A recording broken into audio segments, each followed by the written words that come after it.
میرے ساتھ جو میرے کارکن ہیں، یہ ہمیشہ 27 سال ہمیشہ ہم پرامن رہے ہیں.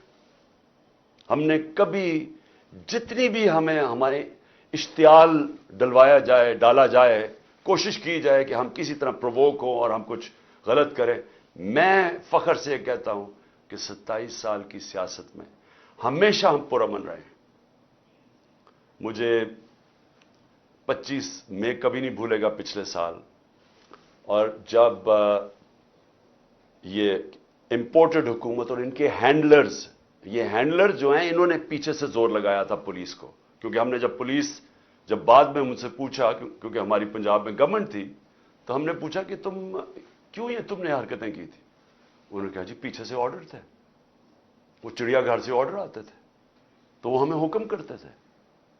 میں کہا تم لوگوں کے گھروں میں 3 بجے گھس کے تم نے جو حرکتیں کی، لوگوں کو اٹھایا، جو مارا، نہ چادر نہ چار دیواری، نہ عورتوں کی پرواہ کی. تو میں نے ان سے پوچھا کہ کیا آپ کو کوئی شرم نہیں آئی؟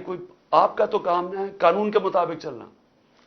کہتے جی نوکری کا سوال ہے، حکم آتا ہے وہاں سے، ماننا پڑتا ہے جو کہ پیچھے سے حکم آتا ہے ہینڈلرز کا. تو ہمارے اوپر ظلم ہوا. 26 کو صبح کو میں نے وہاں دھرنا دینا تھا اسلام آباد میں نے دھرنا ختم کیا اسی وقت، کیونکہ مجھے پتا تھا کہ لوگوں کو غصہ تھا اس وقت، جس طرح انہوں نے شیلنگ کی، فیملیز پہ شیلنگ کی، لوگوں کے گھروں میں گھسے. مجھے پتا تھا انتشار کی طرف جانا ہے. سب کو پتا ہے کہ میں نے 26 کی صبح کو جیسے ہی میں اسلام آباد ابھی ڈی چوک بھی نہیں پہنچا، میں نے کہا ختم. اس کے بعد مجھے گولیاں لگتی ہیں قتل کرنے. مجھے پتا تھا، پہلے سے پلان بنا ہوا تھا. میں کئی دفعہ آپ کو بتا چکا ہوں کون کون اس کے اندر ملوث تھا. مجھے سارے جو فنکار، جو اداکار اس کے اندر تھی، مجھے سب کے نام پتا ہے، اوپر سے لے کے نیچے تک. جتنے ہم سمجھتے ہیں کہ وہ ایک کا نام جو لیتا ہوں، اس سے بھی اوپر کا بھی مجھے پتا ہے کہ اس نے گو ہیڈ، گرین لائٹ کس نے دی تھی، کون اوپر 2 لوگ تھے جنہوں نے اس آدمی کو گرین لائٹ دی تھی. اور پھر ان کے ساتھ وہ جو سویلین ملے ہوا تھا، جو رانا ثناء اللہ اور وہ شہباز شریف. مجھے جب گولی لگتی ہے، کیا میں نہیں، ایک قتل اللہ بچاتا ہے مجھے، کیا تب انتشار نہیں ہونا چاہیے تھا؟ تب کیوں نہیں توڑ پھوڑ ہوئی؟ تب کیوں نہیں گراؤ جھلاؤ یہ جو ہوا ہے؟ کچھ نہیں ہوا، کیونکہ یہ میرا فلسفہ نہیں ہے. میں یہ سمجھتا ہوں کہ اگر آپ اپنی پارٹی کو اس طرف لگا دیتے ہیں، اگر ایک دفعہ پارٹی کو خون لگ جاتا ہے، جس طرح ہم جب کراچی میں پارٹی بنانے لگے تو انہوں نے کہا جی یہاں تو اگر آپ نے پارٹی بنانی ہے تو آپ کو ملیٹنٹ ونگ بنانا پڑے گا، کیونکہ MQM کے پاس ملیٹنٹ ونگ ہے، باقی بھی جماعتیں ان کے سامنے، سب کے پاس انہوں نے مسلح لوگوں کو رکھا ہوا ہے، آپ بھی رکھیں. یہ آج سے 25 سال پہلے کی بات ہے. میں نے تب ان کو سمجھایا کہ جس وقت آپ اپنی پارٹی میں مسلح لوگوں کو رکھتے ہیں، اس وقت آپ کی پارٹی کی ساری فطرت ہی بدل جاتی ہے. وہ آپ کے بھی اگر آپ کے لیے سمجھتے ہیں نا کہ ہمیں وہ حفاظت کریں گے، وہ پھر دوسری طرف اپنے کام کرنے پہ شروع لگ جاتے ہیں، قبضے شبضے بندوقیں پکڑ کے پھرتے ہیں. میں نے کہا میں نہیں کرتا، ہماری پارٹی بڑھے نا کراچی میں، کیونکہ جو وہ ڈر ہوتا تھا کہ MQM کی اس طرح خوف ہوتا تھا کہ جی ہم حفاظت کیسے کریں گے اپنے آپ کو ان سے. میں نے کبھی یہ نہیں کیا. اس کے بعد 26 نومبر آئی، کم از کم 4 لاکھ لوگ تھے پنڈی کے اندر. صرف ہم نے جانا تھا وہاں سے واک کر کے اسلام آباد. وہاں انہوں نے پولیس جمع کی ہوئی تھی. پھر مجھے پتا چلا کہ میں نے کہا ویسے لوگوں کو، ایک تو تھا کہ مجھے گولیاں لگیں پہلی دفعہ، میں خیر اس وقت میں ٹھیک بھی نہیں تھا، وہی کال آف کر دیا، واپس آ گیا وہاں سے.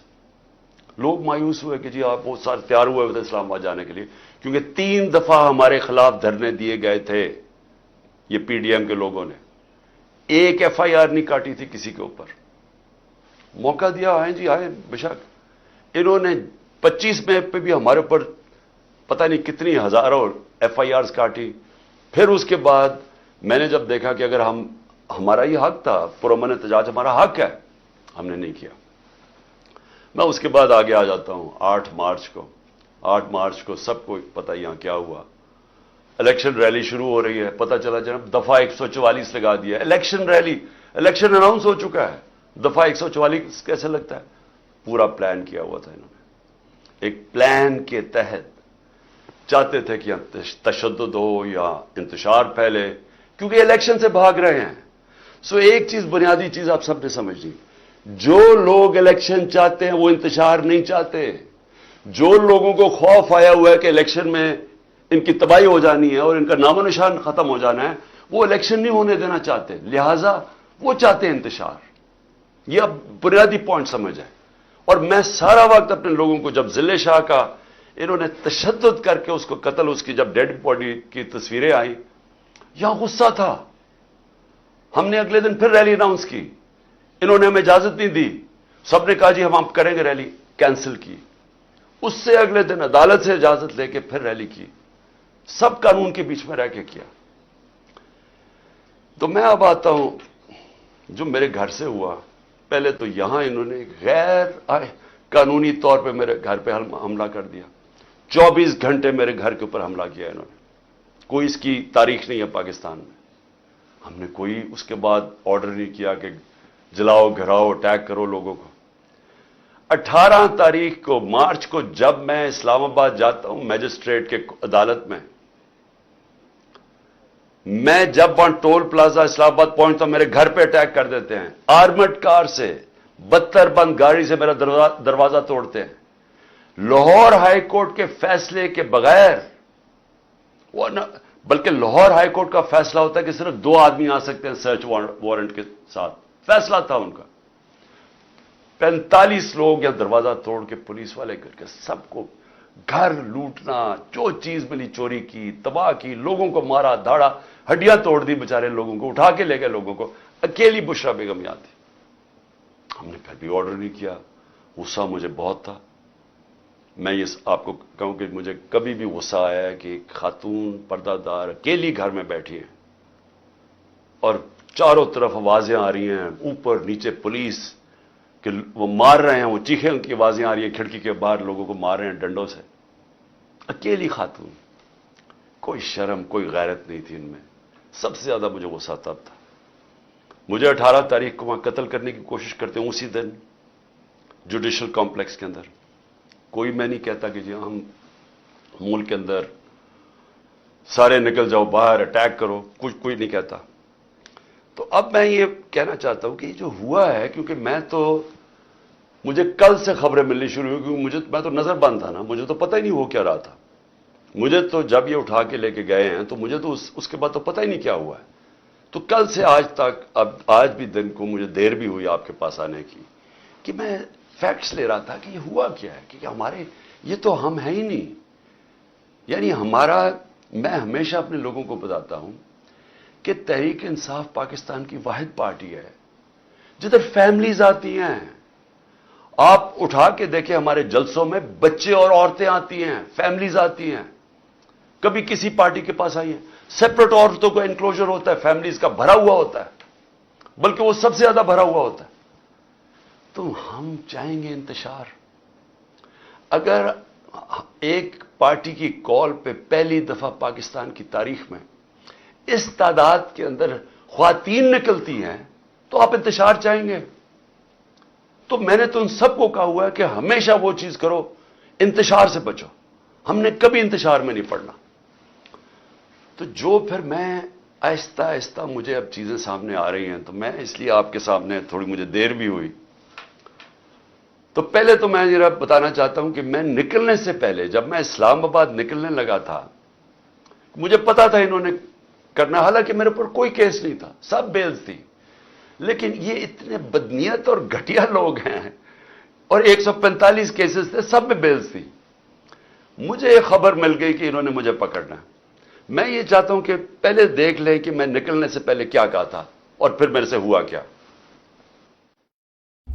یہ جو آج میں جا رہا ہوں، وہاں کوئی پولیس اور رینجرز اور ایف سی اتنی بڑی فوج لانے کی، ملک کے پیسے ضائع کرنے کی کوئی ضرورت نہیں ہے. اگر کسی کے پاس وارنٹ ہے، سیدھا میرے پاس وارنٹ لے کے آئے، میرے وکیل ہوں گے. جیل میں ڈالنا ہے، میں تیار ہوں جیل میں ڈالنے کے جانے کے لیے. میں جیل میں جانے کے لیے تیار ہوں.